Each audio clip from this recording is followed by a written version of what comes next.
Hello, hello, hello. You're now tuned in to another episode of a Melanated Hypothesis podcast with your girl, ToriV.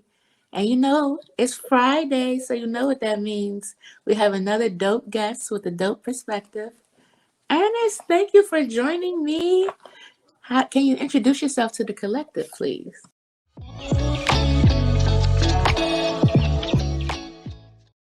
Hello, everyone. My name is Earnest James. I am the host of the Deal to Heal with E.James podcast. I am also a whole lot of things: minister, mentor, author. The list goes on to what I do. But in a nutshell, I am a person with a heart for people, and I'm just a person that loves people, love helping people, and that's kind of what I do. However I can, get in where I fit in.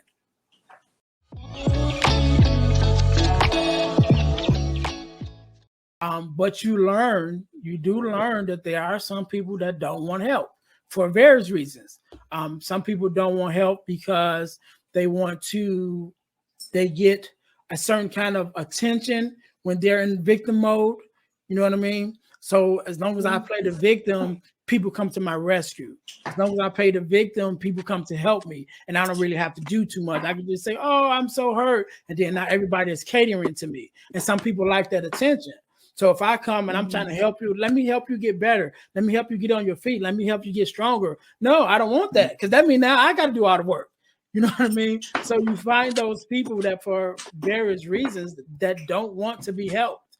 And you have to come to an understanding with yourself that, okay, I can't help everybody, and that's another part to it, because even if you are a person that always run into people that want help, you have to realize yourself, I can't help everybody, because if I don't, you'll run yourself crazy trying to help everybody, and then you mess around and you'll be the one needing help because you'll be broken down and stuff. So it's just something you think about and you keep at the forefront of your mind, that yes, I want to help, those who want help, and that those who want help, I have to realize I can only give to myself, because I can't help everybody.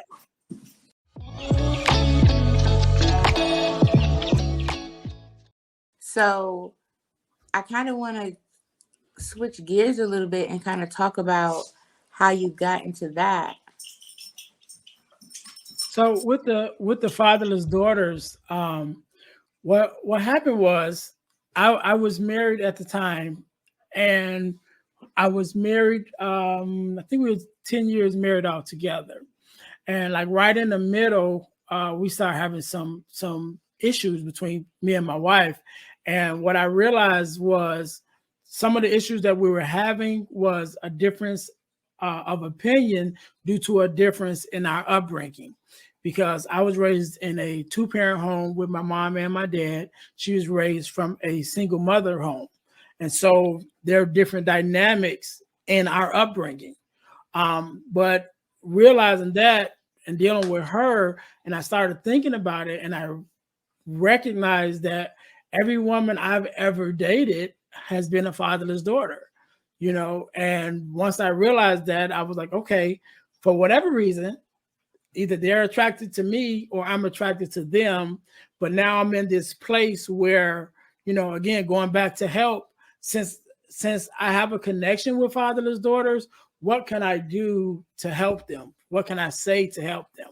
And so taking that in consideration, and thinking of the fact that I had been in relationships with, these different fatherless daughters, I kind of started thinking about it from a relationship standpoint, and from a standpoint from a male's perspective.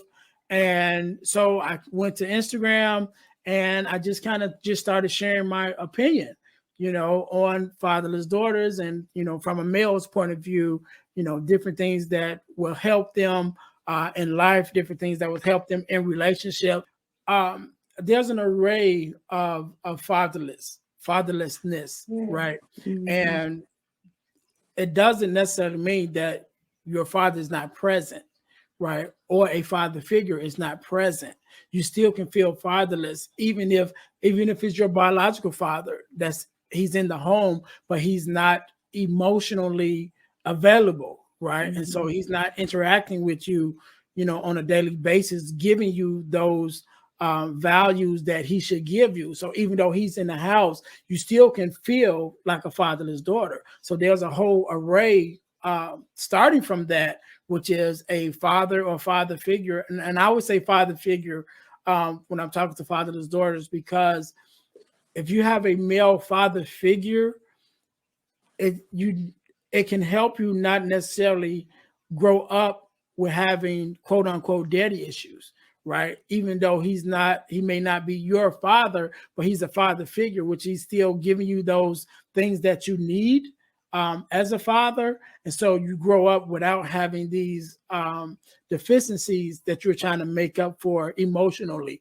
because the guidance wasn't there. So, realizing that it's okay for you to say that you feel like a fatherless daughter, even though there were quote unquote fathers, stepfathers, or whatever that was in the house. Because even if they're there physically, but they're still not there emotionally, and they still not there to give you that guidance that you need, then you still can feel that same way as a fatherless daughter, and that's okay.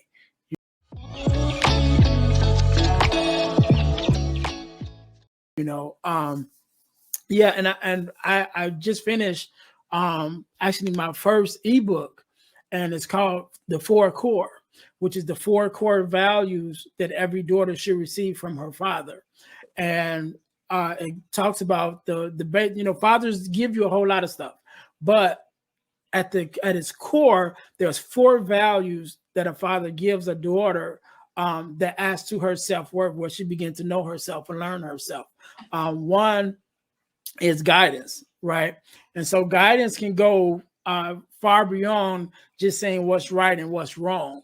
But guidance goes also to be able to make sound decisions that's not based on emotion, right? Decisions that's based off facts and not feelings. And that can go for an array of things, whether you're talking about guys, whether you talk about work, whether you're talking about friends, making decisions that's based off facts and not off emotion. Because one thing with women in general, they're more emotional. But when you don't have a father in the home to kind of give you that balance to learning how to make those decisions based off the facts, then you make all your decisions based off emotion. How did this make me feel? And sometimes the decision that you make today that may feel good right now is not going to benefit you tomorrow. And so that's one of the things that we talk about is giving guidance, making those good decisions, making those decisions that's based off facts and not feelings. The next one is affirmation. And affirmation is me affirming those things that you already know about yourself, right? Or that you should know about yourself. You are beautiful. You are smart. You are wonderful. You are loved. Those affirmation things that a father gives his daughter, where she has that self-worth and she knows the value of herself because her father has put that into her. The third one is love and affection. And this is your example of what it means to be loved by a man, right? Because your father is the first man that's supposed to love you. He's the first man that's supposed to give you that example of what it is to be loved, what it is to be supported, what it is to, know that you're safe. You know what I mean? And the last one would be protection. And a lot of times, guys, fathers, when you talk about protection, we automatically go to the physical part, right? And so when you think about that scene in Bad Boys with Martin Lawrence and Will Smith, when the boy come to take his daughter out, it's like, yeah, so that whole thing about I'm gonna protect my daughter. The physical part we usually always have, that's already there. So when I talk about protection, I like to put it in a way, not necessarily protection, but I think another word is safety, right? You want to make your daughter feel safe. She has to feel safe to be herself, safe to be to express herself, safe to talk.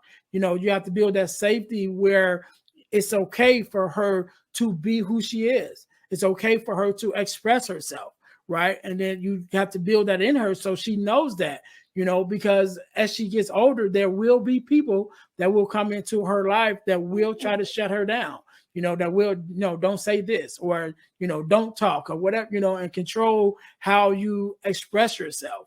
But it's a part of a father's job to let her know, to put in that protection of herself and build that safety of environment to let her know, no, it's okay to be you. It's okay to express yourself the way that you want to express yourself. It's okay to say the things that you want to say because it's how you feel. But so those are the things that, the 4 core things that a father gives his daughter.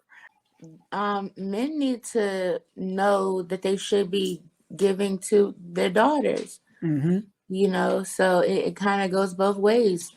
A lot of times I speak to men who have never, they didn't have a dad, so they don't know what dadding looks like. Mm-hmm. They just want to do better, but I don't know what to give, and sometimes I didn't get the thing either. So Right. I love that. I love that. I can't wait Yeah, for you.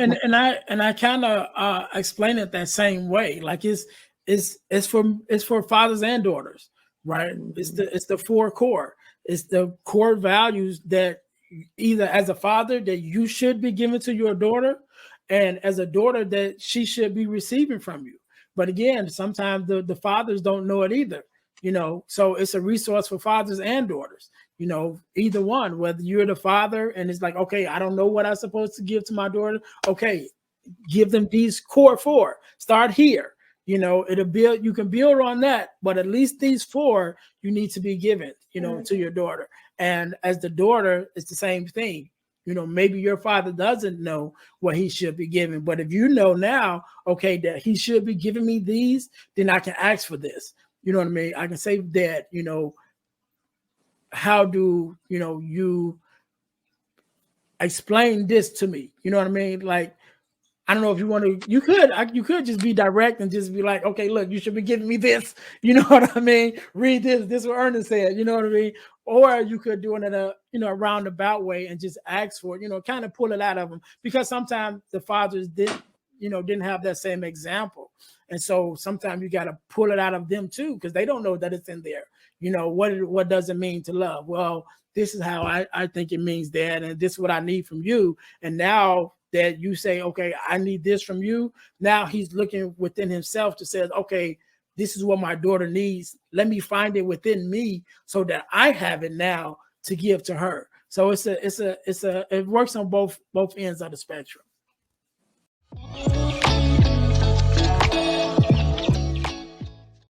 When you're talking about forgiving yourself, there's an acronym for the word self. To be able to forgive yourself, there's 4 things that you need to recognize, right? So the S stands for season of life. So what was the season of life that you were in when you made whatever decision that you made that you're having a hard time forgiving yourself for, right? Because your season of life plays a big part on what's going on with you.